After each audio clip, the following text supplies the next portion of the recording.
এই দেখুন বন্ধুরা, আমি আদাটাকে মোলায়েম করে বেটে নিয়েছি, আর এখানে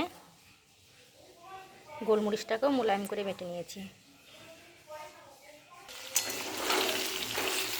কাঁচা টমেটো, কাঁচা পেঁপে আর এই কাঁচা কলা সুন্দর করে আমি ভেজে নিচ্ছি তেলে।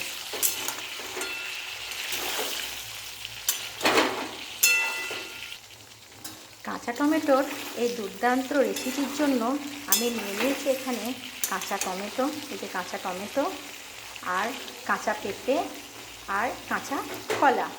না, এটা ভাতের সঙ্গে রুটির সঙ্গে খেতে খুব ভালো লাগে। তেল দিয়ে এটাকে ভালো করে ভেজে নিয়েছি। তেলের পরিমাণটা একটু বেশি দিয়েছি। মশলা হিসাবে নিয়ে নিয়েছি জিরে গুঁড়ো, আদা বাটা, গোলমরিচ বাটা, আর এখানে নিয়েছি ধনে পাতা আর পাকা টমেটো। অল্প আছে এই আনাজগুলোকে, সবজিগুলোকে অনেকক্ষণ ধরে ভেজে নিয়েছি। এবার এর মধ্যে দিয়ে দেবো একে একে মশলাগুলোকে। এবার গ্যাসের ফ্লেমটা বাড়িয়ে নিয়েছি। এরপর প্রথমেই দিয়ে দেবো আদা বাটা,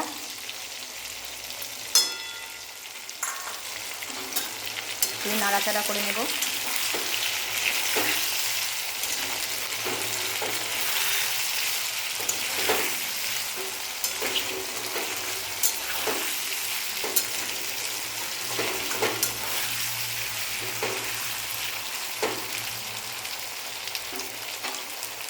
এরপরে দিয়ে দেব পাকা টমেটো আর ধনে পাতা।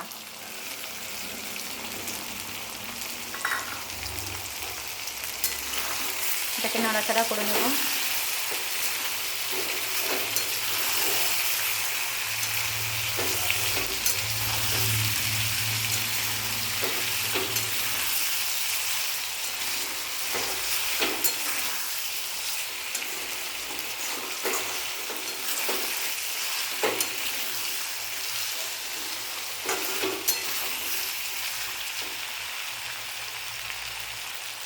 তারপর এখানে দিয়ে দেবো গোলমরিচ বাটা।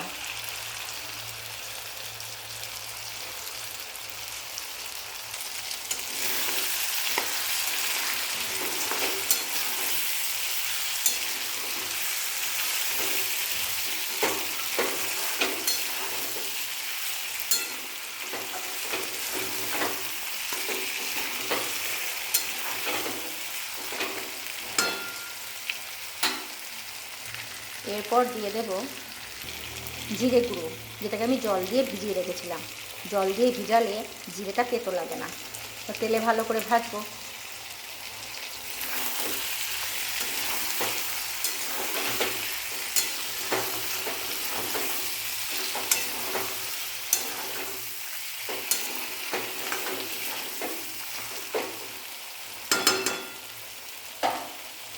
এবার গ্যাসের ফ্লেমটাকে কমিয়ে দেবো, শোধ করে কমিয়ে দেব।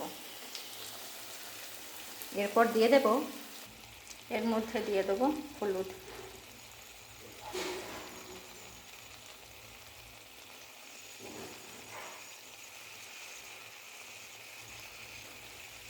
হলুদটা একটু বেশি করে দেবো, কারণ এই ঝোলটা, গ্রেভিটার রং যাতে কালো না হয়ে যায়। এরপর দিয়ে দেবো স্বাদ মতো লবণ।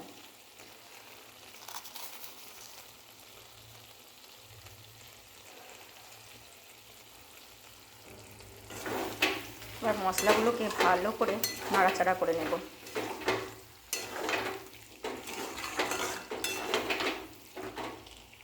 দেখুন পাকা টমেটোগুলো গলে গিয়েছে, আর কাঁচা টমেটোগুলো কিন্তু ভাজা গিয়েছে, কিন্তু গোটা হয়ে আছে। দেখুন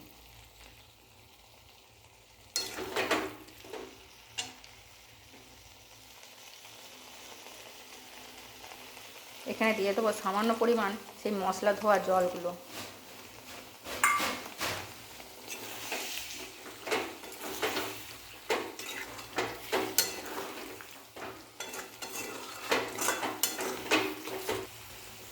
দেখুন বন্ধুরা, এরকম মশলাটা ভালো করে নাড়াচাড়া হয়ে গিয়েছে।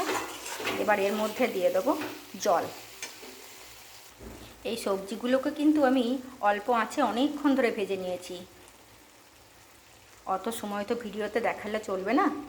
এই দেখুন, এবার দিয়ে দিলাম জল, তাহলে ভিডিওটা অনেক বড় হয়ে যাবে।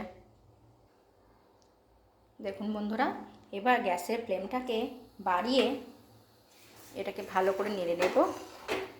ফুটে গেলেই, টকবক করে যখন ফুটবে, তখন এই রেসিপিটা পুরোপুরি তৈরি হয়ে যাবে। কারণ সবজিগুলো তেলে অল্প আঁচে অনেকক্ষণ ধরে ভেজেছি, যে কারণে সিদ্ধও হয়ে গিয়েছে, ভাজাও হয়ে গিয়েছে, তার সাথে সিদ্ধও হয়ে গিয়েছে।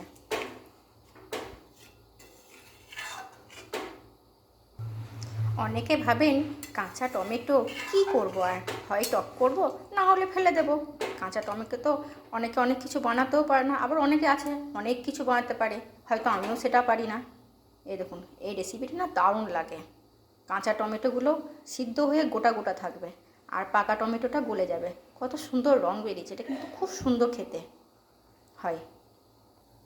এটা সম্পূর্ণ একটা নিরামিষ রান্না। যে কোনো পুজো পার্বণের দিনে এই রান্নাটা আপনারা করে খেতে পারবেন, আর খুব সুন্দর লাগে এই খাবারটা। আপনি এটা যে কোনো জিনিসের সাথেই খেতে পারবেন, যেমন ধরুন রুটি, লুচি, পরোটা, এমনকি আপনি নিরামিষ ভাতেও এটা খেতে পারবেন। এই দেখুন বন্ধুরা, এই রেসিপিতে গ্রেভিটা টকবক করে ফুটে উঠেছে। এবার এই টমেটোর দুর্দান্ত রেসিপিটা তৈরি হয়ে গিয়েছে। এবার এটাকে আমি নামিয়ে নেব একটা পাত্রের মধ্যে। এই দেখুন বন্ধুরা, আমার কাঁচা টমেটো রেসিপি তৈরি হয়ে গিয়েছে। এবার দেখাচ্ছি কাঁচা টমেটোগুলো কেমন অবস্থায় আছে। এই দেখুন, সিদ্ধ হয়ে গিয়েছে, কিন্তু একটু গোটা গোটা থাকবে, সম্পূর্ণভাবে গলে যাবে না। আর আমি এখানে কাঁচা পেঁপে, কাঁচা কলা আর কাঁচা টমেটো নিয়েছি।